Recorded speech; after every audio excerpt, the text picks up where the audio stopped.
Chemistry के बारे में। तो आज का हमारा टॉपिक है कि मोल है क्या आखिर, ठीक है। तो मोल को कैसे डिफाइन करेंगे, उस पर कैसे न्यूमेरिकल्स बनेंगे, उसका क्या relation gram atomic weight atomic mass के साथ है, ठीक है। और इसी तरह से मास नंबर का क्या रिलेशन रिलेटिव एटॉमिक मास के साथ है, ग्राम के साथ है, आम के साथ है, गाम के साथ, सब कुछ आज हम लोग पढ़ेंगे, ठीक है। सबसे पहले कि मोल है क्या आखिर चीज, ठीक है। तो फर्स्ट ऑफ ऑल मैं लिख रहा हूँ कि what is mole. Mole exactly क्या है। देखो मोल जो है, तो हम भी जब हम किसी नंबर ऑफ एटम्स की बात करते हैं, या जब हम मॉलिक्यूल्स की बात करते हैं, ठीक है, नंबर की बात करते हैं, उस केस में हम नंबर ऑफ एटम्स को मोल के रेस्पेक्ट में डिफाइन कर सकते हैं, ठीक है। ऐसे ही हम ग्राम के टर्म्स में भी हम लोग डिफाइन करेंगे, भी आगे जाकर देखेंगे, ठीक है। मतलब पार्टिकल्स के टर्म्स में कर सकते हैं, नंबर के टर्म्स में कर सकते हैं, ठीक है, या फिर वेट या मास के टर्म्स में कर सकते हैं, ठीक है। चल देखते हैं, बहुत सारे तरीके हैं, और भी तरीके होते हैं, एक एक करके सारा देखा जाए। सबसे पहले व्हाट इज मोल। तो मोल के बारे में लिखेंगे कि मोल का एक वैल्यू है, इसकी जो वैल्यू होती है, पहले वैल्यू ये होती है 6.022 10 टू पावर 23 स्पीशीज। अब ये स्पीशीज बहुत कुछ हो सकता है, ठीक है। तो ये स्पीशीज हो सकता है कि एनी पार्टिकल लिख लो आप अभी के लिए, ये एनी पार्टिकल हो सकता है, एटम हो सकता है, मॉलिक्यूल हो सकता है, ठीक है। इलेक्ट्रॉन प्रोटॉन के सेंस में भी हम लोग लिख सकते हैं, देखेंगे, उसको भी देखेंगे, ठीक है। तो ये जो नंबर है ना, इस पूरे नंबर को इस पूरे नंबर को हम बोलते हैं एवोगैड्रोस नंबर, ठीक है। We call it Avogadro's number, ठीक है। और एक बार यहाँ पर व्हेन नोट करके इस पॉइंट को ऐड करेंगे, when we study the number of atoms और नंबर ऑफ मॉलिक्यूल्स। जब हम लोग एटम्स या नंबर ऑफ मॉलिक्यूल्स की बात करते हैं, उस वक्त हम एक शब्द का इस्तेमाल करते हैं, we use the term then we use the term,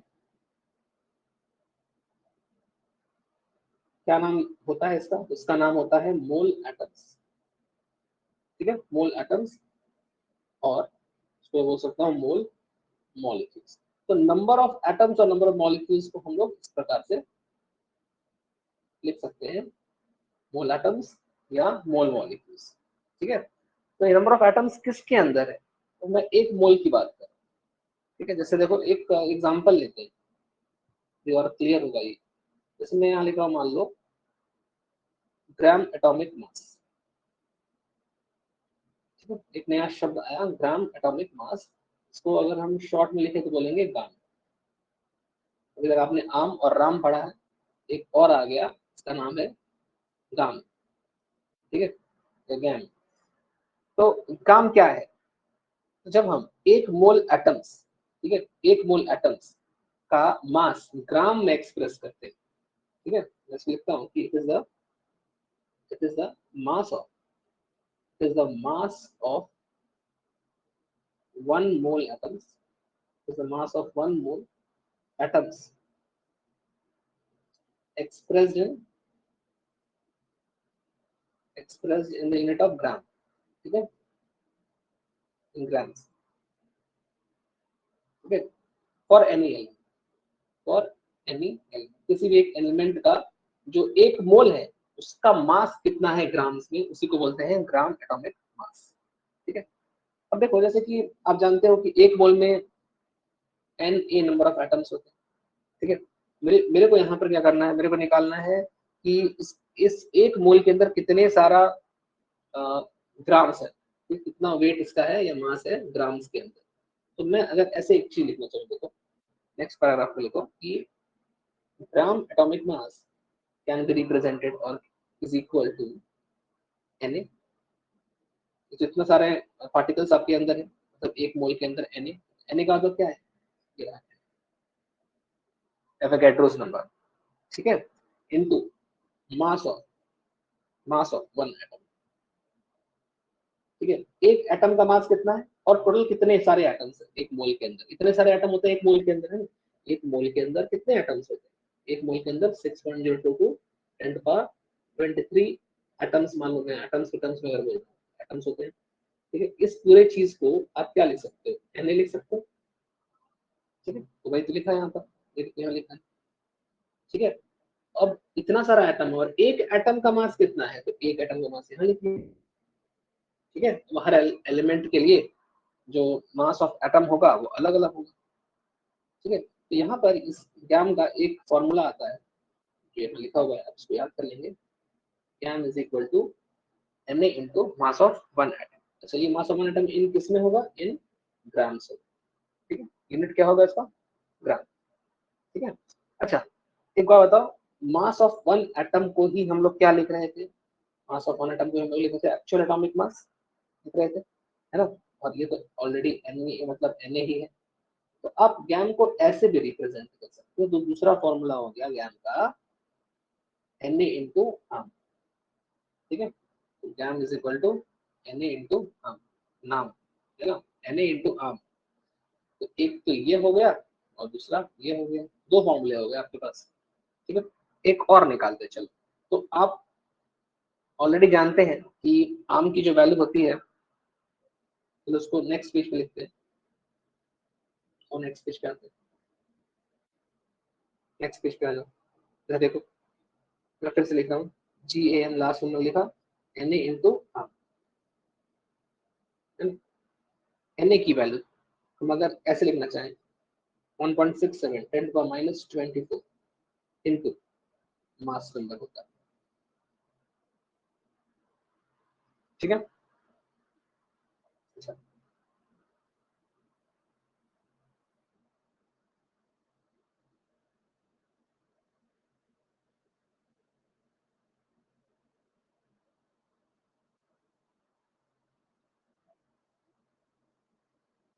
आज का लेक्चर, आज हम लोग पढ़ने वाले हैं कि मोल को हम कैसे डिफाइन करेंगे, ठीक है। तो मोल क्या है, तो मोल को हम लोग बहुत सारे अलग अलग तरीकों से डिफाइन कर सकते हैं। सबसे जो सिंपल सा हम लोग जब मोल को डिफाइन करते हैं, हमारे दिमाग में आता है कि मोल का एक वैल्यू होता है नंबर्स में, ठीक है। तो उसका जो नंबर होता है पहले उसके हिसाब से बात करते हैं, बाकी और भी डेफिनेशन अभी आपको समय के साथ मिलते रहेंगे। सबसे पहले सिंपलेस्ट जो फॉर्म है इसका, वो मोल को हम डिफाइन करते हैं कि one mole as a value, as a value, इसकी एक न्यूमेरिकल वैल्यू है जो कि इक्वल होती है 6.022 इंटू 10 टू पावर 23, ठीक है। साथ में यहाँ पर स्पीशीज लिखा होता है, स्पीशीज में यहाँ पर नंबर ऑफ पार्टिकल्स भी ले सकता हूँ, ठीक है। Number of particles can be atom, can be molecules, can be anything, कुछ भी हो सकता है, ठीक है। आयंस भी हो सकता है, ठीक है। नंबर ऑफ पार्टिकल्स लिख लो, एटम्स मॉलिक्यूल्स ना लेकर डायरेक्टली लिखते हैं नंबर ऑफ पार्टिकल्स हो सकता है, ठीक है। तो स्पीशीज कुछ भी हो सकता है। अच्छा अब यहाँ पर जैसे इस पूरे टर्म को लाइक इतना जो आपने देखा कि ये जो नंबर है, इसको हम एक साइंटिस्ट, उनकी उनको इज्जत देते हुए उनके नाम पर रखा है, एवोगैड्रो के नाम पर। तो एवोगैड्रो के नाम पर इसका नाम रखा गया है एवोगैड्रोस नंबर, ठीक है। इसको सिंबल होता है Na, ऐसे लिखा जाता है, ठीक है। तो जब भी हम लोग नंबर ऑफ एटम्स या नंबर ऑफ मॉलिक्यूल्स का इस्तेमाल करते हैं, अगर नंबर कैलकुलेट करना है तो हम ये नंबर का इस्तेमाल करते हैं। अच्छा एक मोल के अंदर इतने सारे नंबर ऑफ एटम्स या नंबर ऑफ मॉलिक्यूल्स होते हैं, इसलिए हम जब हम नंबर ऑफ एटम्स की स्टडी करते हैं तो मोल एटम्स या मोल मॉलिक्यूल्स शब्द का इस्तेमाल भी करते हैं, ठीक है। तो मैं यहाँ पे एक नोट करके पॉइंट ऐड कर रहा हूँ कि when we study, when we study when we study the number of atoms or molecules, we use the term mole atoms, ठीक है, और मोल मॉलिक्यूल्स रेस्पेक्टिवली, ऐसे शब्दों का इस्तेमाल हम लोग कर सकते हैं, ठीक है। ऐसा होता है। ठीक, तो ये तो एक बेसिक इंट्रोडक्शन हुआ कि मोल क्या है बेसिकली। ठीक है, अब इसमें और भी बहुत सारी चीजें आएंगी। चलिए एक पहले इसमें एक चीज और समझ लिया जाए। इसमें एक शब्द आता है गाम। ठीक है, तो गाम क्या है? तो गाम है ग्राम एटॉमिक मास। अभी तक आपने पढ़ा आम, राम, अब आता है गाम। ठीक है, तो ग्राम एटॉमिक मास, ग्राम एटॉमिक मास या गाम। तो ये क्या होता है देखो, तो मैं इसको लिखता हूँ कि ये क्या है basically, mass of one mole atom expressed in grams. एक मोल एटम का जो मास, ठीक है, एक मोल में जो नंबर ऑफ एटम्स है उनका मास ग्राम्स में जब एक्सप्रेस होता है तो उसको हम बोलते हैं ग्राम, ग्राम एटॉमिक मास। मैं लिखूंगा मास, ये मास of one mole atoms, one mole atoms expressed in unit of grams। ठीक है, for any element, for any element, her element के लिए अलग अलग वन मोल ऑफ एटम्स का मतलब मास आएगा। ठीक है, तो यहाँ पर अगर मैं इसका एक फॉर्मूला लिखूं, जी एम गैम या गाम जो भी है, तो इसको आप लिख सकते हो कि ये हो गया, या पहले ऐसे लिख लो आप, ये हो गया Avogadro number into mass of one atom. Avogadro number into mass of one atom. Okay, अब देखो एवोगैड्रो नंबर का जो वैल्यू है उसको आप पुट कर दो, इसकी वैल्यू इतनी होती है ना। और मास ऑफ वन एटम जो होता है उसको आप चाहो तो लिख सकते हो हम एक्चुअल एटॉमिक मास, ये लिख सकते हो, है ना। अच्छा, अगर इसको फर्दर और लिखना चाहो तो आप इसको ऐसे भी लिख सकते हो कि एक्चुअल एटॉमिक मास के बदले आप इसका एक वैल्यू जो होता है वो पुट कर दो। क्या वैल्यू होती है इसकी, याद करिए, हम लोग पिछले क्लासेस में पढ़ चुके हैं, 1.67 10 की पावर -24 ग्राम्स में इनटू इसका मास। ये इसका रिलेशन था, है ना। इसको ऐसे भी लिख सकते हैं। ठीक है, अच्छा अगर इसी चीज को मैं नेक्स्ट पेज पर कंटिन्यू करूँ, ठीक है, तो देखना यहाँ से क्या क्या फॉर्मूला आया आपके पास। तो आपके पास आया एक फॉर्मूला ये वाला, एक फॉर्मूला आया। ठीक है, चाहे तो डायरेक्टली याद कर ले। दूसरा फॉर्मूला देखो नेक्स्ट पेज पे लिखा हूँ, इसी चीज को रिपीट करेंगे, ये वाला फॉर्मूला नेक्स्ट पेज पे मैं रिपीट कर रहा हूँ। मैं इसको लिख सकता हूँ कि G A M is equal to, G A N is equal to, देखो क्या था, एन ए का वैल्यू 6.02 इनटू आर।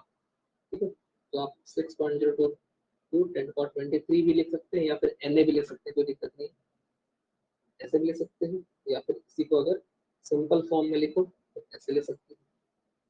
ठीक है, तो गाम बराबर क्या आ गया, नाम के बराबर आया ना, नाम देखो एन ए इंटू आम क्या हो गया, नाम, ऐसे याद कर लो। ये दूसरा फॉर्मूला हो गया। ठीक है, ये हो गया दूसरा फॉर्मूला। ओके, ऐसे ही अगर हम एक और फॉर्मूला यूज करें, जैसे मान लो इसमें पीछे पीछे लिखा था उसको ऑलरेडी, आम की वैल्यू को यहाँ पुट कर दो, मैंने आम की वैल्यू पुट कर दी थी, वही वाला पुट कर दो 1.67 को। तो यहाँ पर आप एक और फॉर्मूला डराइव कर सकते हो कि एन ए इंटू आम की जो वैल्यू है 1.67 इंटू 10^-24 ग्राम्स इंटू इसका मास नंबर। ठीक है, तो ये एक और फॉर्मूला आ गया। ठीक है, सारे फॉर्मूले याद नहीं करने, आप खुद भी डिराइव कर सकते हैं, प्रैक्टिस कर लीजिएगा थोड़ा, ताकि ये आप एग्जाम में भी अगर जरूरत पड़े तो आप आराम से डिराइव कर ले, अगर याद कर पाए तो याद ही कर ले। बार बार प्रैक्टिस करोगे तो फिंगर टिप्स पे अपने आप आ जाता है, याद नहीं करना पड़ता अपने आप, ये आप लिख सकते हैं इसको। ठीक है, अच्छा इसमें एक और भी मैं वेरिएशन ला सकता हूँ, जैसे जैसे देखो 1.67 10^-24 जो है, इस पूरे इस टर्म को I can also write as 1/na। ठीक है, 1/na इन ग्राम्स। ठीक है, अच्छा यहाँ पे तो ऑलरेडी Na है ही,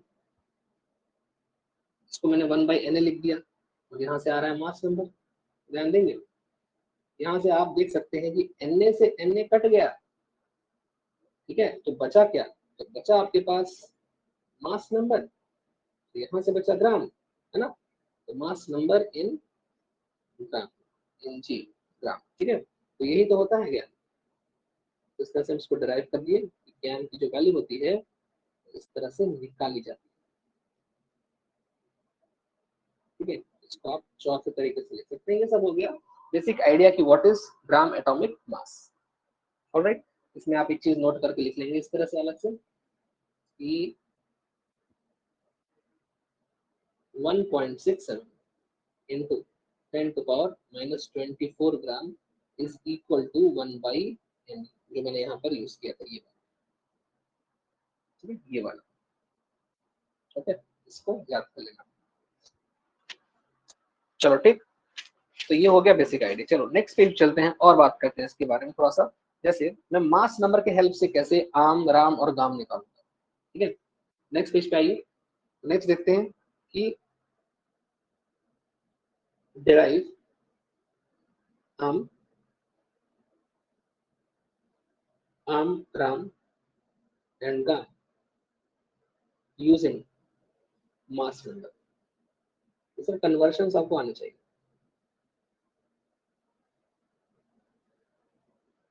तो जैसे देखो, सबसे पहले अगर हम मास नंबर की बात करें तो आप जानते हैं कि mass number into 1.67 10 to power minus 24 gram is equal to आम। तो व्हाट इज आम, कि एक एटम का मास ग्राम में कितना होता है ना। ओके, ये तो आप याद कर चुके हैं ऑलरेडी, पुराना है ये। एक तो ये हो गया कि मास नंबर की सहायता से आप कैसे आम निकालेंगे, तो आपको ऑलरेडी आता है।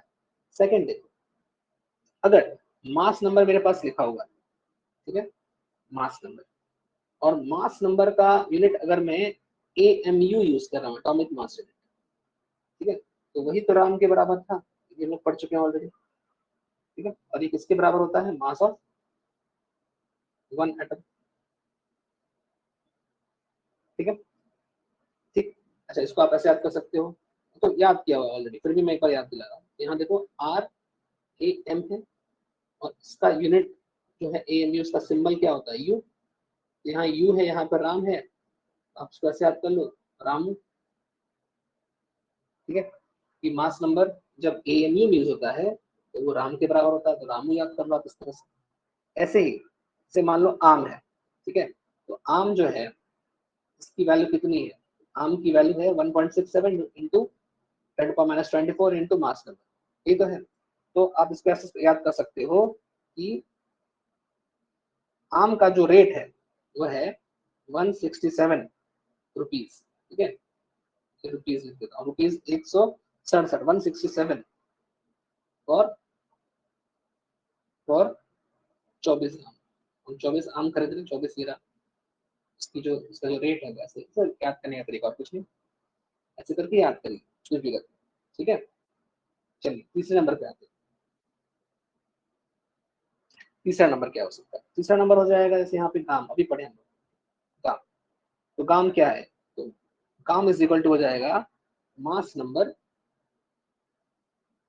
इन ग्राम्स, है ना, ये तो पढ़ाया, मास नंबर इन ग्राम्स। या फिर आप इसी को बोल सकते हो कि मास ऑफ, भी पढ़ा था हम लोग, मास ऑफ 1 मोल एटम के बराबर होता है, ठीक है। तो ये सब हो गए डिफरेंट टाइप के मास, एटॉमिक मास, मतलब actual atomic mass, relative atomic mass और gram atomic mass, in terms of mass number. Mass number की हेल्प से हम लोग सबको निकालते हैं, ठीक है, इस तरह सारा निकालना है। चलिए ठीक, तो आई होप ये समझ में आ गया होगा। चलिए आगे बढ़ते हैं और बात करते हैं नेक्स्ट की। जैसे यहाँ पर कुछ क्वेश्चन मैं दे रहा हूँ, सॉल्व करते हैं। तो इसे क्वेश्चन देखो, कैलकुलेट ग्राम आम ग्राम ऑफ या फॉर ऑक्सीजन एटम, कैलकुलेट करना है। अच्छा, इसका मास नंबर आपको याद होना चाहिए वैसे, तो मैं लिख देता हूँ, मास नंबर जो है वो है 60, ठीक है। तो कैसे सॉल्व करेंगे, तो राम ऑफ ऑक्सीजन, आम ऑफ ऑक्सीजन और गाम ऑफ ऑक्सीजन, एक साथ तीनों को सॉल्व करें। तो देखो सबसे पहले यहाँ पर देखो, अभी हमने पढ़ा कि राम का जो वैल्यू होता है वो एएमयू में होता है ना। ये देखो मास नंबर ही एएमयू में जब रिप्रेजेंट करते हैं तो उसी को तो बोलते हैं राम। तो मास नंबर को ही जब हम एएमयू में रिप्रेजेंट कर देंगे, मास नंबर क्या है ऑक्सीजन का 16, यहाँ पे आप लिखो 16 और एएमयू, ठीक है। अब 16 एएमयू ना लिखकर आप सिंपल 16 यू भी लिख सकते हैं, कोई दिक्कत नहीं। या फिर अगर आप कुछ नहीं लिखेंगे तो भी माना जाता है, क्योंकि मास नंबर अगर आप चाहें तो रिलेटिव एटॉमिक मास है ना, इसकी यूनिट भी नहीं होती है, तो आप चाहें तो नहीं लिखें तो भी चलेगा, ये भी सही है। आप ऐसे भी लिख सकते हो, ऐसे भी लिख सकते हो, ये दोनों तो सेम ही है ना, दोनों चलता है, ठीक है। आम की बात करते हैं। तो आम आपने देखा कि आम क्या था, ये देखो आम था कि मास नंबर जो भी दिया है उसको इंटू कर देना है इस नंबर के साथ, 1.67 इंटू 10 पावर -24 के साथ इंटू कर देना है। तो खुद का तो मास नंबर है 16, उसको इंटू कर दो 1.67 इंटू 10 पावर -24 और बाद में 2 ग्राम, ये हो गया आम, ठीक है। ऐसे ही ग्राम एटॉमिक मास, जो भी इसका मास है, मास नंबर है, उसी को ग्राम में बस लिख दो, वही आंसर है, वही है ग्राम एटॉमिक मास, ठीक है। तो कितना मास है इसका 16 है और साथ में ग्राम लिख दीजिए, खत्म हो गया। इस तरह से किया जाता है। अब किसी का भी निकाल सकते हो, मान लो मैं बोलूँ इस सोडियम का निकालो, चलो बताओ, कर लोगे आराम से, है ना। जैसे जस्ट आपके लिए एक बार दोबारा से कैलकुलेट ग्राम, आम और गाम फॉर, इसके लिए फॉर सोडियम, सोडियम का मास नंबर अब याद रखना पड़ेगा। वैसे मास नंबर कितना होता है सोडियम का 23, है ना। तो क्या हो जाएगा वैल्यू इसका, सॉल्व करो, चलो खुद से करो, जैसे ऊपर किए वैसे ही। तो यार ग्राम हो जाएगा इसका 23 यू, या फिर अगर हम बिना यूनिट के लिखे तो भी चलेगा 23 सिंपल। आम लिखेंगे तो 23 के साथ 1.67 into 10 to power -24 grams multiply कर देंगे, आंसर आएगा। अगर हम गाम लिखेंगे तो कुछ नहीं, 23 के साथ बस जी लगा दो, खत्म। इस तरह से किया जाता है, ठीक है। तो आई होप ये समझ में आ गया होगा, ठीक। तो ऐसे आप किसी के लिए भी निकाल सकते हो, ठीक है, सेम तरीका है, ओके। चलो अब आगे बढ़ते हैं। अब देखो एक चीज और याद रखो कि एक कोई एलिमेंट के लिए, किसी भी एक एलिमेंट के लिए उसका जो आम का वैल्यू है वो फिक्स रहता है, लेकिन राम और गाम जो होता है वो बदलते रहता है, ठीक है। यूनिट के आधार पर राम और गाम बदलता है, लेकिन आम तो उसका एक्चुअल मास है वो फिक्स रहता है, ठीक है। तो नेक्स्ट पेज पे आइए, लिख लो ये नोट करके, for a particular element, element अगर एलिमेंट फिक्स्ड है, किसी एक एलिमेंट की बात करें, एग्जांपल मान लो सोडियम की ही बात करें, ठीक है। For a particular element it's arm is always, arm का जो वैल्यू है वो ऑलवेज क्या है, कांस्टेंट है, फिक्स्ड है, उतना ही रहेगा एक्चुअल मास। लेकिन रिलेटिव मास और ग्राम एटॉमिक मास वेरी कर सकता है, ठीक है। But gram and gram can very, ठीक है। लेकिन एएम जो एक्चुअल एटॉमिक मास आर्म है वो फिक्स रहेगा, इतना कर लिए। और एक बात याद, इसको ऐसे याद कर सकते हो कि ये मान लो मिस्टर एक्स है, मिस्टर एक्स, ठीक है। मिस्टर एक्स जो है ये इसका एक गांव है, ठीक है, ये इसका गांव है,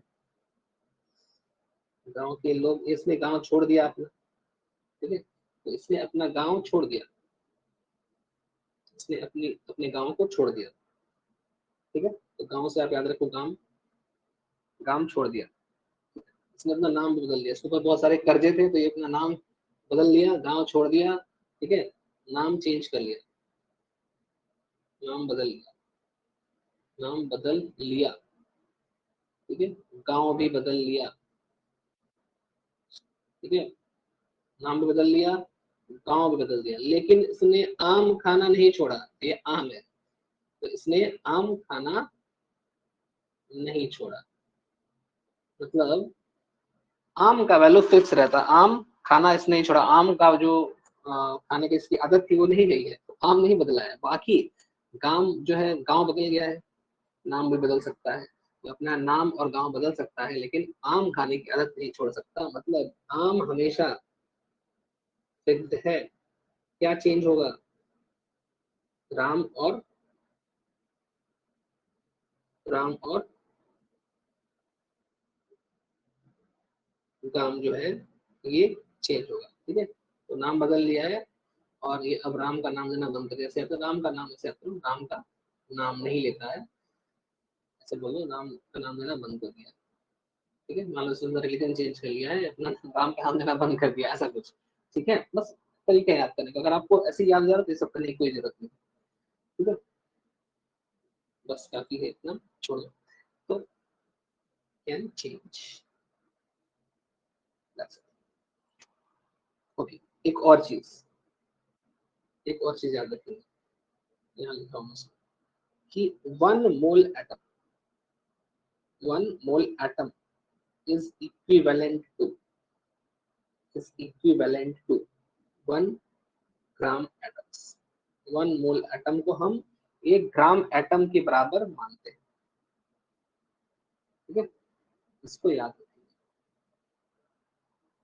1 mole atom is equal to 1 gram atom. अब अगर कहीं भी क्वेश्चन में पूछ रहा हो कि what is the number of gram atom, तो आप समझ जाओ 1 मोल एटम की बात कर रहे हैं। एंड 1 मोल एटम मतलब क्या, कि 1 मोल में कितना atom.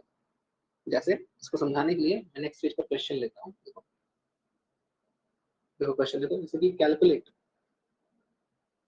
Calculate the number of gram atoms in या प्रेजेंट इन 1 एटम। बड़ा अजीब क्वेश्चन है, एक एटम में कितने ग्राम एटम। ठीक है, कैसे सॉल्व करेंगे इसको, तो देखो, तो आप याद रखो कि 1 ग्राम एटम, ये समझाया हमने, 1 ग्राम एटम किसके बराबर, 1 ग्राम एटम मतलब हो गया 1 मोल एटम। लास्ट पेज पे लिखा। ठीक है, अच्छा 1 मोल एटम मतलब कितने सारे पार्टिकल्स है उसमें, 6.022 10⁻23 एटम्स, इतने सारे एटम्स, है ना। 1 मोल एटम का मतलब ही होता है इतना सारा एटम्स। ठीक है, तो हमको पूछा क्या है, हमसे पूछा है नंबर ऑफ ग्राम। जो भी हमसे पूछा रहेगा उसको हम राइट साइड में, जो अननोन है जिसको हम नहीं जानते उसको हम राइट साइड में लिखते हैं यूनिटरी मेथड में। ठीक है, तो मैं इसको यहाँ राइट साइड में लिखता हूँ कि ग्राम एटम्स, और जो हमको पता है उसको हम लेफ्ट साइड में लिखते हैं। तो हम लिख सकते हैं कि 1 ग्राम एटम, देखो यही जो इक्वेशन है यही वाला, इसी को मैं अगर उल्टा करके लिखूँ, ध्यान से देखना, मतलब मैं इस तरफ लिख रहा हूँ कि 6.022, क्योंकि ये मुझे पता है, तो मैं इसको लेफ्ट साइड लेता हूँ। एटम्स इज इक्विवेलेंट टू 1 ग्राम। ठीक है, 1 ग्राम एटम, एटम कर लो उसको।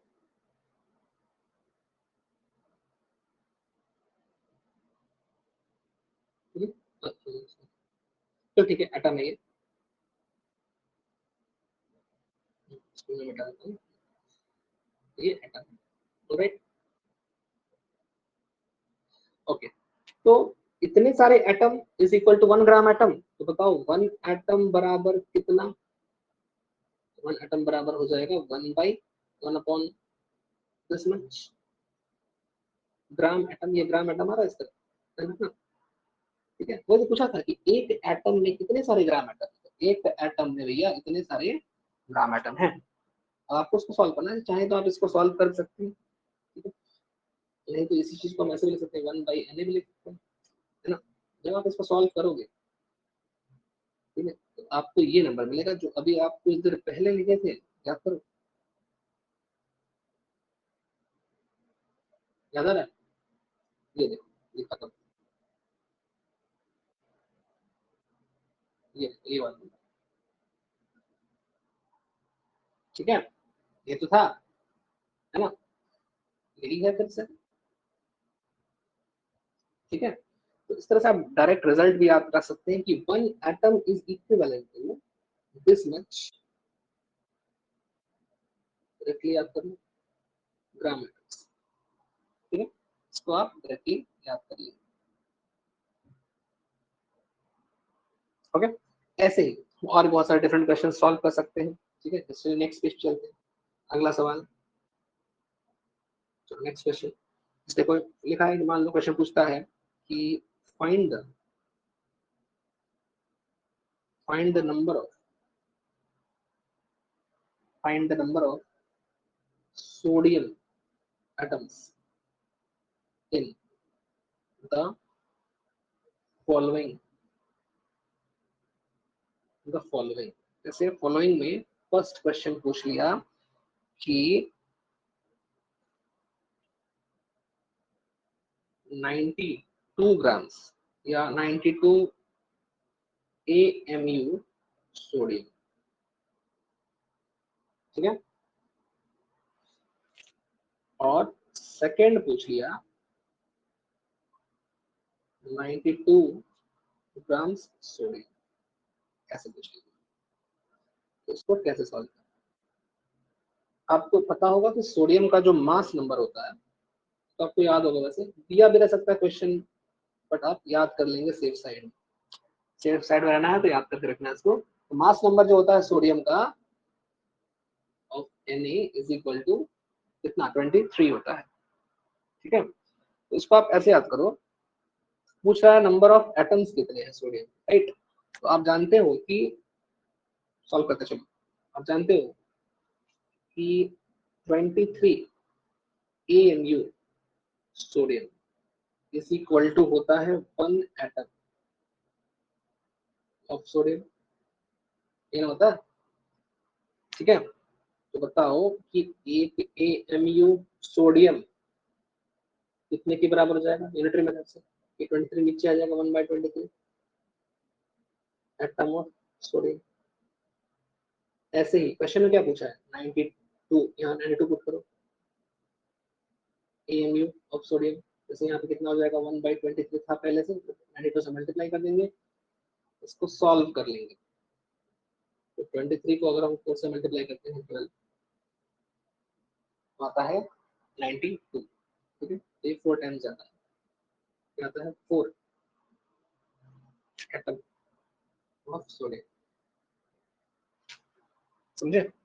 पूछ रहा है नंबर ऑफ एटम सोडियम के कितने हैं इस वाले में, उसका आंसर हो गया 4, ये हो गया फर्स्ट का आंसर, ये हो गया फर्स्ट का आंसर। ऐसे ही चलो मैं सेकंड करता हूँ, या आप सेकंड खुद से ट्राई कर सकते हैं। सेकंड में दूसरा कुछ पूछा हुआ है, 92 ग्राम पूछा हुआ है, ग्राम वाला और भी आसान होगा, जैसे मैं देखा, अगर आप चाहें तो पॉज करके सॉल्व कर सकते हैं, तो सॉल्व कर रहा हूँ। 92 gram sodium is equivalent to, mole के साथ सॉल्व करो, 1 मोल सोडियम एटम, ठीक है। तो बताओ 1 ग्राम सोडियम जब बोलेगा तो आप कितना बोलोगे, 1/92 मोल, ठीक है। कितना पूछा है, अच्छा सॉरी मैं यहाँ पे गलत लिख दिया, मेरी गलती, यहाँ पर शुरू करना आपको 23 से, सॉरी 92 पूछा हुआ है ना, हमें स्टार्ट करना है 23, sorry, so it will be, ठीक है, यहाँ पे पुट करेंगे 23, नेक्स्ट यहाँ लिखेंगे 92, जैसे ऊपर की तो वैसे सेम मेथड से करना, बस वहां पर AMU जब बोलेगा ना, तब आपको एटम 1 एटम के रेस्पेक्ट में सॉल्व करना, क्योंकि AMU मतलब एटॉमिक मास यूनिट, 1 एटम का मास है, लेकिन जब यहाँ ग्राम बोलेगा तो आपको मोल के साथ सॉल्व करना, ये फर्क समझ के रखना, समझे, तरीका यही है, अप्रोच दिखा है बस। तो ये हो जाएगा 92 ग्राम के लिए हो जाएगा 1/23 था ही, 92 सामने आ जाएगा, फिर से वही चीज क्या आ गया, और इसका आंसर भी क्या हो गया 4 मोल सोडियम,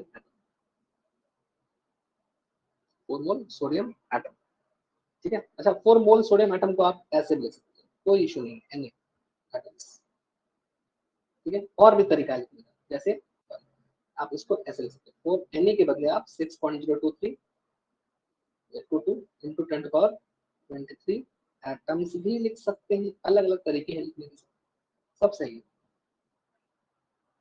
आई होप समझ में आ गया होगा, अब चाहो तो मल्टीप्लाई कर लो यार, उसका 24 पॉइंट समथिंग आएगा, जो भी आएगा, ठीक है। तो इन मतलब हम जब बात कर रहे हैं ना, तो हम क्या बोल रहे हैं, फिर से वही बात मैं कर रहा हूँ कि जब भी AMU दिया हुआ है AMU, तो आपको उस वक्त ग्राम्स में नहीं जाना, आपको एटम से रेस्पेक्ट में बात करनी है। जब AMU की बात हो रही है, जब यहाँ AMU है, तो आपको 1 एटम के रेस्पेक्ट में सॉल्व करना, वहीं पर जब यहाँ पर जब यहाँ पर ग्राम्स में बोला क्वेश्चन, ग्राम्स में बोला है, तो ग्राम्स के टर्म्स में तो बोलेगा तो आपको मोल के हिसाब से सॉल्व करना है, ठीक है, ये अप्रोच होती है। ओके, चलो ठीक, अब आगे बढ़ते हैं, इसको देखो एक बार, फिर नेक्स्ट चलते हैं, एक क्वेश्चन और कर सकते हैं इस तरह का। अच्छा, यहाँ पे कुछ फॉर्मूले भी पहले समझ लो, ठीक है, फिर एक तरह का क्वेश्चन और कराऊंगा मेरे को, तो नेक्स्ट पेज पे आ जाओ। जैसे देखो, एक फॉर्मूला आपको याद रखना पड़ेगा, जैसे अगर कहीं पे लिखा हुआ है number of moles, number of moles calculate करना है, तो आप उसको ऐसे सॉल्व कर सकते हो कि जो भी वेट अपने पास गिवन वेट है, गिवन मास है, by gram atomic mass, by gram, ठीक है, एक तरीका है सॉल्व करने का, नंबर ऑफ मोल्स को सॉल्व करने का एक तरीका है, ठीक। ऐसे ही एक और तरीका होता है नंबर ऑफ मोल्स निकालने का, जैसे अगर नंबर ऑफ पार्टिकल्स गिवन है, ये कब होता है कि इफ यूज्ड व्हेन क्वेश्चन के अंदर वेट या मास दिया हुआ है, weight is given in the question, मैं क्वेश्चन करता हूं, it is given in the question, अगर क्वेश्चन में आपको वेट गिवन है या मास गिवन है, तो उस केस में ये वाला फॉर्मूला यूज होगा, ये फर्स्ट फॉर्मूला हो गया एक तरह से। और एक और फॉर्मूला है जहां पर अगर नंबर ऑफ पार्टिकल्स गिवन है, इसमें मैं लिखता हूं used when number of atoms, number of molecules या कोई पार्टिकल्स मेंशन रहेगा, when number of particles are given, then ये वाला यूज करते हैं, ठीक है। तो क्या यूज करेंगे, देखो फिर से नंबर ऑफ मोल्स निकालने का एक और फॉर्मूला लिखता हूं मैं, नंबर ऑफ मोल्स, जब क्वेश्चन को पार्टिकल्स के आधार पर निकालना हो, आप ये यूज करो, गिवन वेट के बदले लिखो number of particles, given number of particles bye Avogadro number 6.02 10 power 23, ठीक है, तो ऐसे सॉल्व किया जाए।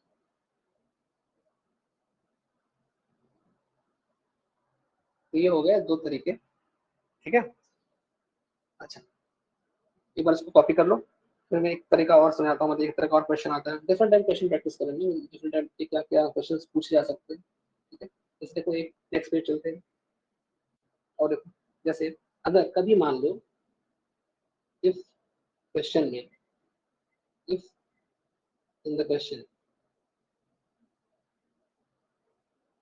If in the question number of electrons, इसको हम सिंबल ई माइनस एस लिखते हैं, प्रोटॉन्स ई एंड न्यूट्रॉन्स पूछ ले, आर आस्क्ड, देन कैसे सॉल्व करें।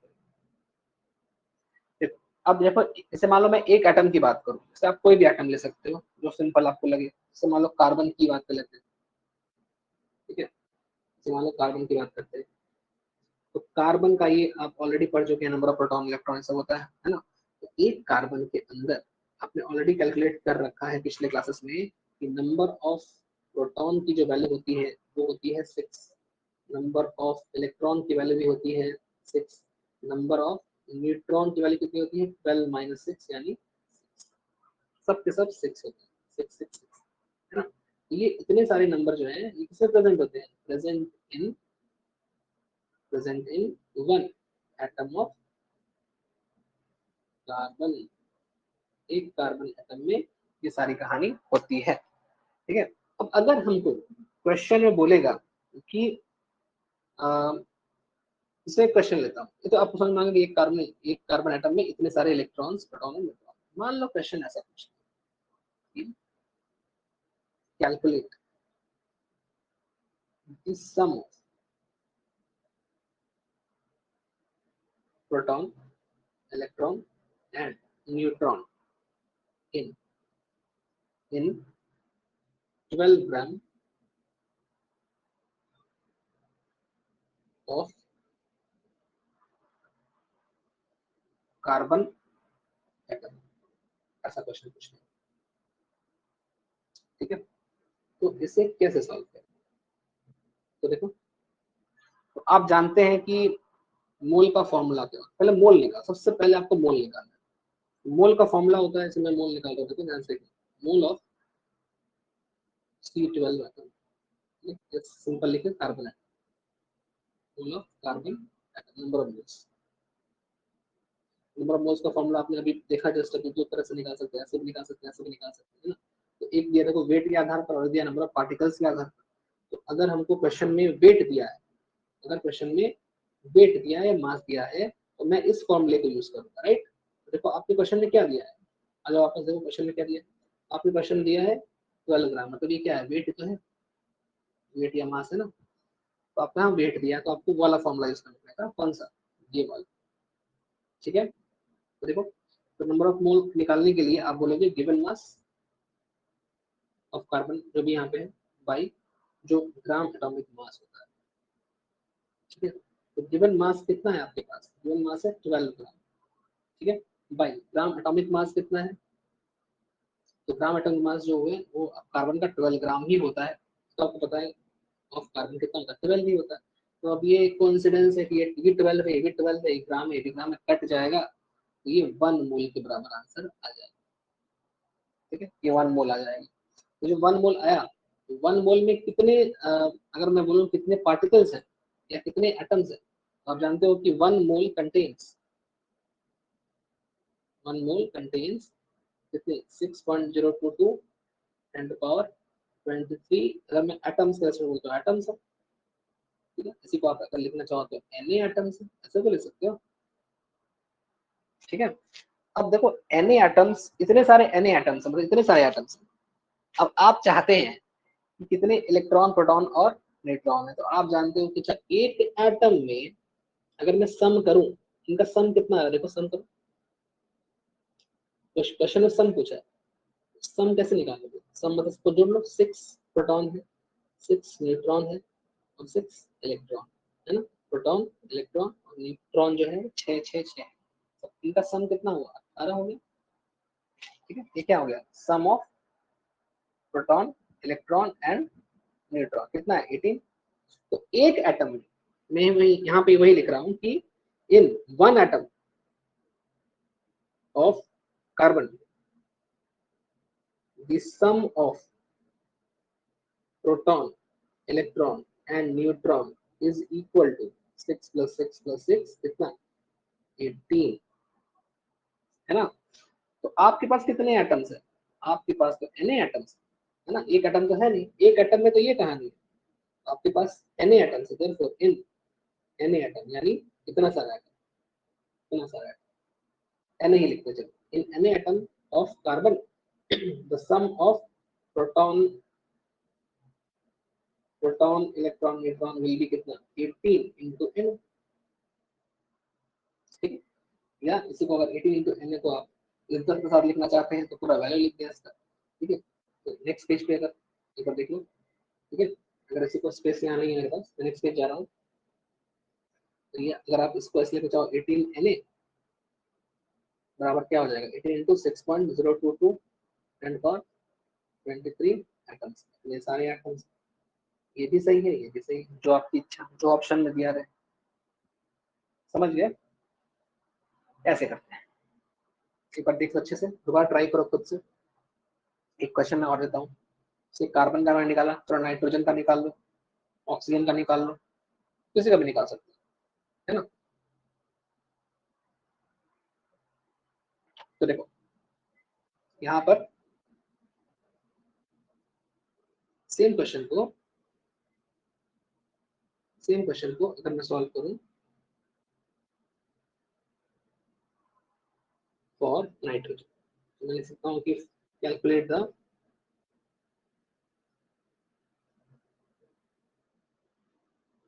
The sum of proton, electron and neutron in 14 grams of nitrogen.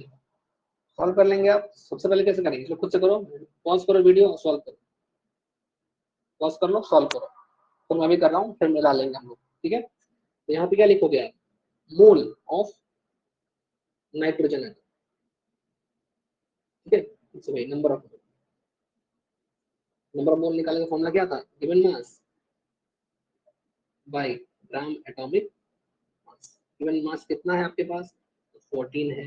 Gram atomic mass nitrogen का 14 ही होता है। आंसर क्या आ गया फिर से 1 मोल। जरूरी नहीं है कि हर बार 1 मोल आए, अब डिपेंड करता है, अगर यहाँ पे मान लो 28 दिया रहता, ठीक है, तो इसका आंसर क्या आता है, 2 मोल आया था, ठीक है। वो तो मैं ऐसे ही सिंपल रखने के लिए सेम टाइप का प्रैक्टिस करूंगा, क्वेश्चन को मतलब कॉन्सेप्ट तो सेम रहेगा, अप्रोच सेम रहता है, ये बस प्रैक्टिस कॉन्फिडेंस के लिए, ठीक है। तो 1 मोल आ गया। अच्छा 1 मोल का मतलब होता है Na atoms,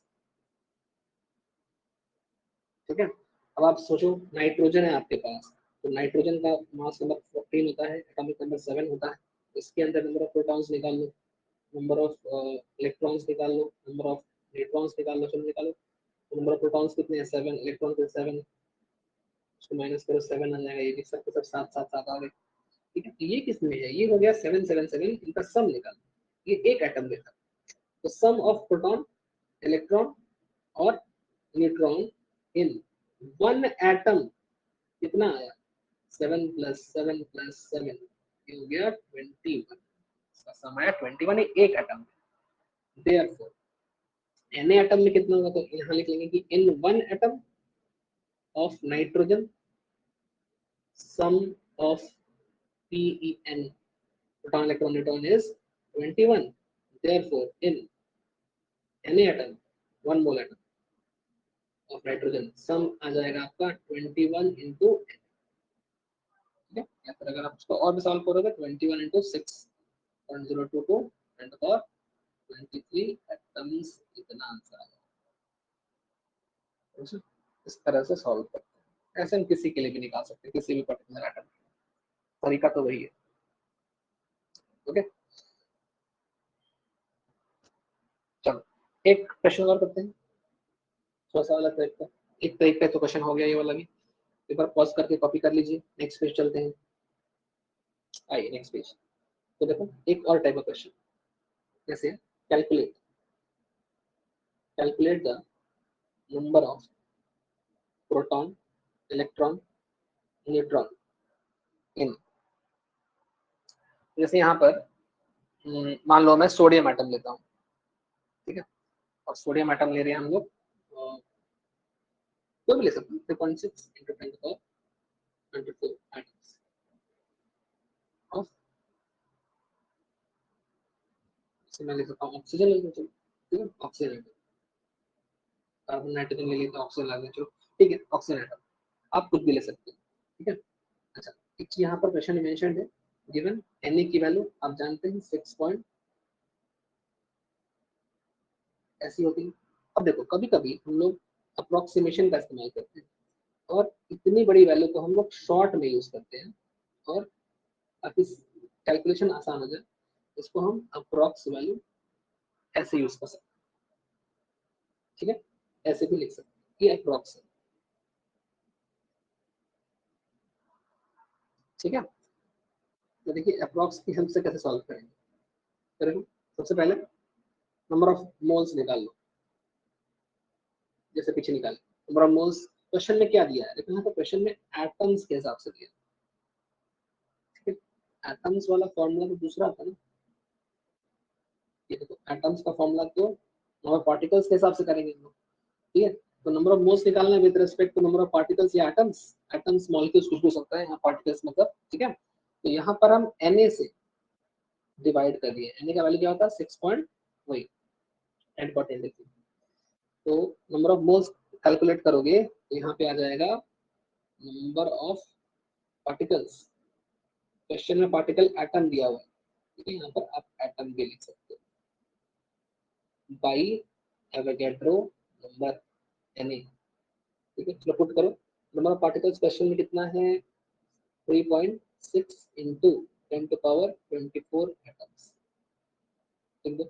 by Avogadro number कितना होता है, अभी तो अप्रोक्सीमेशन यूज करें, ये वाला यूज करें, ताकि ये आराम से कट जाए, ठीक है। एटम से एटम कट गया, अब यहाँ देखो 6 से कटेगा तो ये 0.6 बनेगा, ठीक है, डेसिमल का ध्यान रखना। तो जब आप इसको सॉल्व कर लोगे तो यू विल गेट 0.6 इनटू, देखो यहाँ पे 10^23 नीचे है ना, ऊपर क्या है 10^24, तो ऊपर 24 है, नीचे से 23 आया तो नीचे से आया तो -23 लिखते हैं इस तरह से, ये तो आता होगा। 10^24 अगर ऊपर है, उसको नहीं आता उसके लिए, 23 अगर ऐसे है तो बेस दोनों का 10 है, दोनों में 10 लिखा है ना, ये वाला सेम है दोनों। तो हम साथ में, अगर ऐसा होता है लॉ ऑफ इंडिसेस यूज करके, तो ऊपर में 24 है, नीचे वाला 23 है, नीचे का जब चीज ऊपर लाते हो तो सिंबल चेंज कर देते हैं, इसके आगे प्लस था, पहले प्लस तो लिखा नहीं है, ठीक है, लेकिन जब ऊपर आएगा ये तो ये माइनस हो जाएगा, इसको सबको आता है। 10^24 प्लस लिखोगे 10^1 मतलब 10 ही होता है, ठीक है, मैंने एक लाइन लिख दिया, हर एक लाइन लिख दिया, 10 हो गया, ठीक है, मतलब 0.6 इंटू 10 कितना हो जाएगा 6। नंबर ऑफ मोल्स जो हो गए वो कितने के बराबर आए 6, ठीक है 6। अच्छा, इसको आप ऐसे ही बोल सकते हो कि 6 मोल एटम, इसको आप 6 मोल एटम भी कह सकते हैं। पूछ क्या रहा है तुमसे, पूछ रहा है कि बताओ कितने प्रोटॉन इलेक्ट्रॉन और न्यूट्रॉन का नंबर है।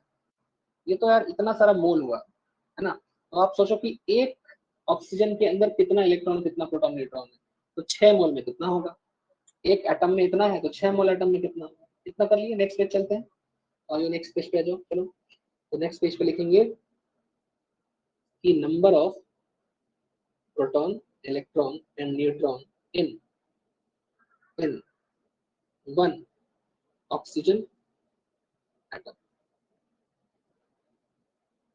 वन ऑक्सीजन एटम में। अब आप सोचो कितना होता है, O 16 8, तो नंबर ऑफ प्रोटॉन कितना हो जाएगा 8, नंबर ऑफ इलेक्ट्रॉन कितना हो जाएगा 8, नंबर ऑफ न्यूट्रॉन निकालो 16 माइनस 8 कितना आया 8, सब के सब 8 आता है।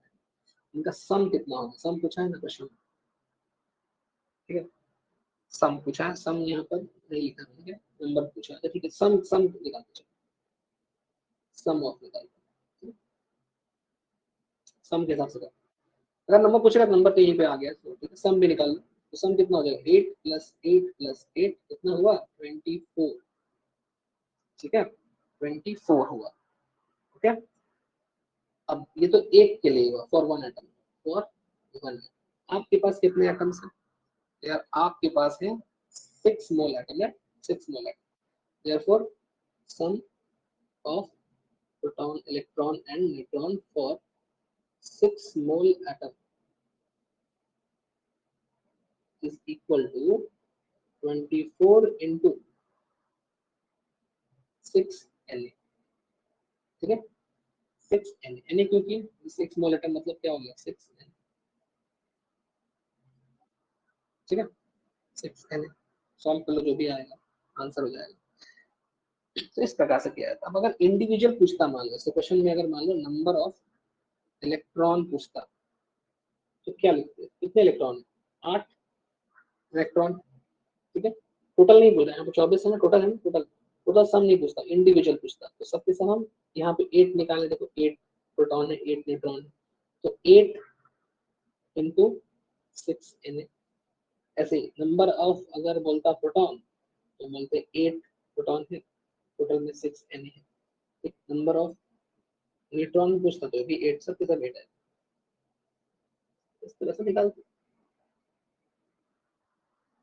टोटल सम कर लोगे तो 8 + 8 + 8 कितना 24, इनको 6 से ये सम हो जाएगा आंसर, सम तो ऑलरेडी हम निकाल ही चुके थे, तो इस तरह से हम लोग करते हैं, ठीक है। एक बार दोबारा से इसको देखकर प्रैक्टिस करो, ये दो तीन प्रकार का मैंने क्वेश्चन दिखा दिया आपको, ठीक है। चलो एक और होता है, चलो उसको भी कर लेते हैं एक बार, जैसे नेक्स्ट पेज पर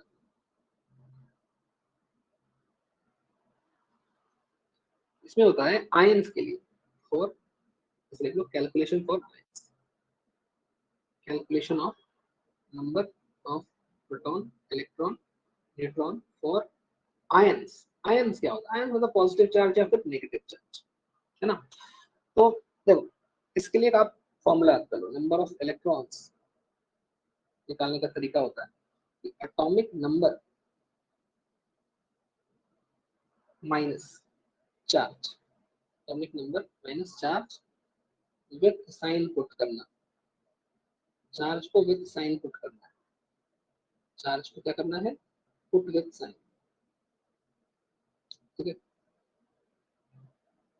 जैसे एग्जांपल देखो, जैसे मान लो लिखा है sodium Na+, for Na+, for Na+, number of electron निकालो, एटॉमिक नंबर सोडियम कितना होता है 11, ठीक है, माइनस यहाँ पे चार्ज क्या है प्लस, तो चार्ज का साइन लिखो प्लस, और कितना चार्ज है +1, एक चार्ज है ना, Na+ है तो इस पर कितना पॉजिटिव चार्ज है +1, मान लो Ca2+ बोलता है तो कितना पॉजिटिव चार्ज होता है +2, तो यहाँ +2 लिखते हैं, लेकिन मैं अभी सोडियम का सॉल्व कर रहा हूँ तो मैं सोडियम के लिए +1 लिखा क्योंकि यहाँ पर एक पॉजिटिव चार्ज है, एक पॉजिटिव चार्ज। ठीक है, सॉल्व करो, 11 माइनस 1 होगा 10 आ जाएगा, नंबर ऑफ इलेक्ट्रॉन्स यहाँ पर 10 हो जाएंगे। ठीक है, सिंपल आप ऐसे भी सोच सकते हो कि अगर Na+ तो आप सिंपल लॉजिक लगा लो, इसका एटॉमिक नंबर होता है 11, ठीक है, अगर आपसे बोला नंबर ऑफ इलेक्ट्रॉन्स, इसके ऊपर एक पॉजिटिव चार्ज आया मतलब इसने लॉस किया है एक नेगेटिव चार्ज का, यानी एक इलेक्ट्रॉन का, सोचो इसने एक इलेक्ट्रॉन लूज किया है, दैट्स व्हाई इस पर एक पॉजिटिव चार्ज। अगर कैल्शियम की बात करें तो इसने क्या किया है, इसने 2 इलेक्ट्रॉन लूज किए हैं, इसलिए इस पर 2 पॉजिटिव चार्ज। नेगेटिविटी का जब लॉस होता है, नेगेटिव चार्ज का लॉस होता है तो पॉजिटिव चार्ज बढ़ जाता है ना, तो वही चीज है यहाँ पर, सोडियम का एक पॉजिटिव चार्ज इंडिकेट कर रहा है कि इसने एक इलेक्ट्रॉन लूज किया, समझे। तो आप ऐसे सोच सकते हो कि सोडियम का एटॉमिक नंबर 11 था, तो 11 इसका एटॉमिक नंबर था, उसमें से एक इलेक्ट्रॉन निकल गया, अब इसके पास 10 ही इलेक्ट्रॉन बचा, ऐसे भी सोच सकते हैं, या फिर डायरेक्ट अगर नहीं सोचना है तो ऐसे फॉर्मूला पुट करो आंसर निकालो, ऐसे भी कर सकते हैं।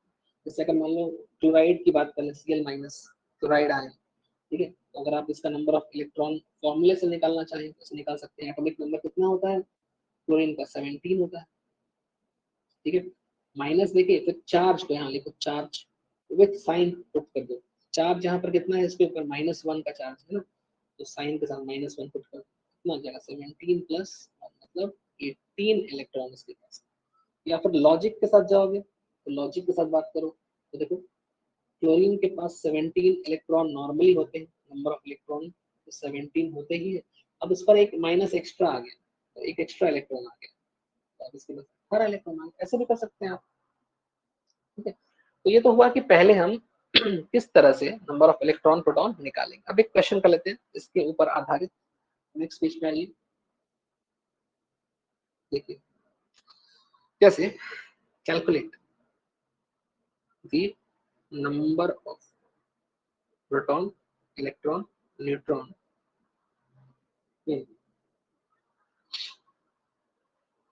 in 2.3 kg Na+ sodium. ठीक है, अब इसको कैसे सॉल्व किया जाए,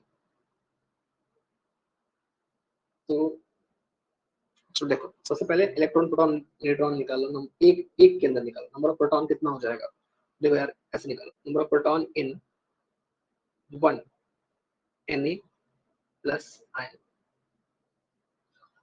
तो एक के अंदर तो 10 होता है ना, एक एक अगर आपके पास Na मतलब सोडियम है तो एक Na का सोडियम का 10 होता है, अभी पीछे हमने निकाला है, ठीक है, ऐसे ही नंबर ऑफ इलेक्ट्रॉन इन एक सोडियम आयन, अगर इसको निकालना चाहिए तो इलेक्ट्रॉन का नंबर देखो,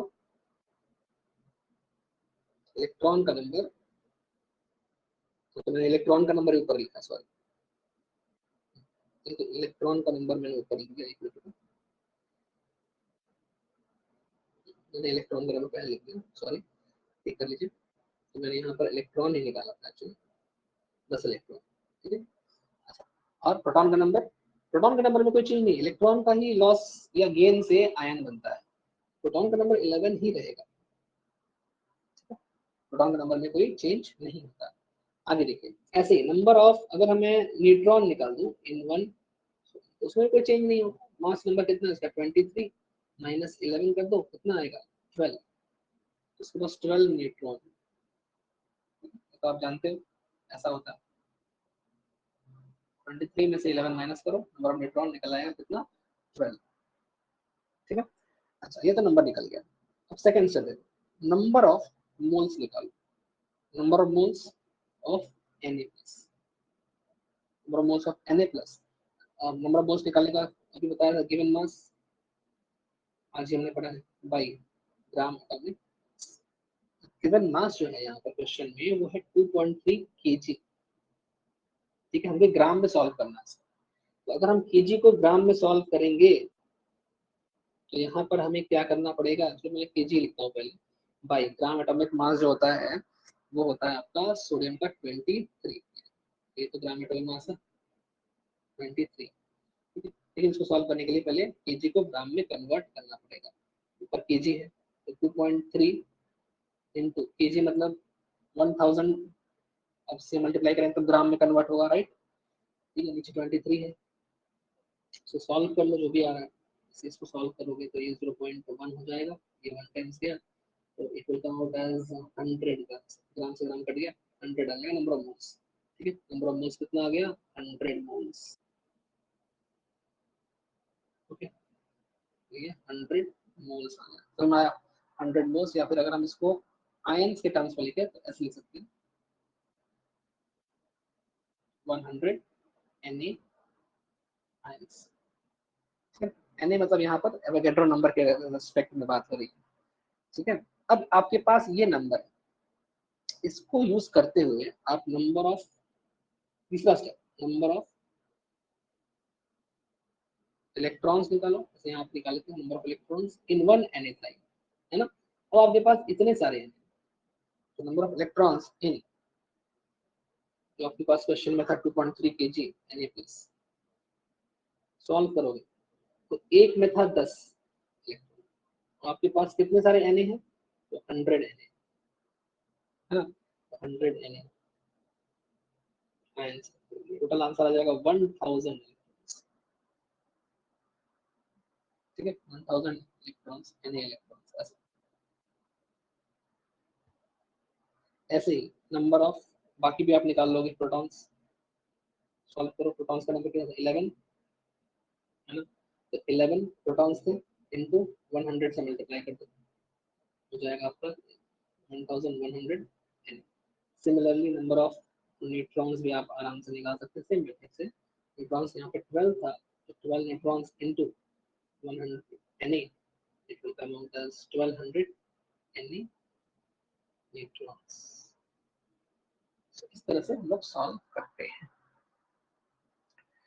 ठीक है, चलो ठीक, तो बहुत सारे डिफरेंट डिफरेंट टाइप क्वेश्चन हम लोग कर लिए, आज के लिए इतना ही रखते हैं और मिलते हैं नेक्स्ट क्लास। इसके बाद की नेक्स्ट टॉपिक को पढ़ेंगे जहाँ हम लोग एटम्स का तो कहानी खत्म कर चुके हैं, हम मॉलिक्यूल्स के टर्म्स में बात करेंगे, रिलेटिव मॉलिक्यूलर मास क्या होता है, एक्चुअल मॉलिक्यूलर मास क्या होता है। ठीक है, सो RMM और AMM बोलते हैं, जैसे ग्राम मॉलिक्यूलर मास, GMM क्या होता है, ठीक है, GM को GAM से कैसे रिलेट करेंगे वगैरह वगैरह सारी चीजें हम लोग नेक्स्ट क्लास पढ़ेंगे, सेम कॉन्सेप्ट है जो कि हमने पढ़ा है। ठीक है, चलिए तो मिलते हैं next class, thank you, bye bye.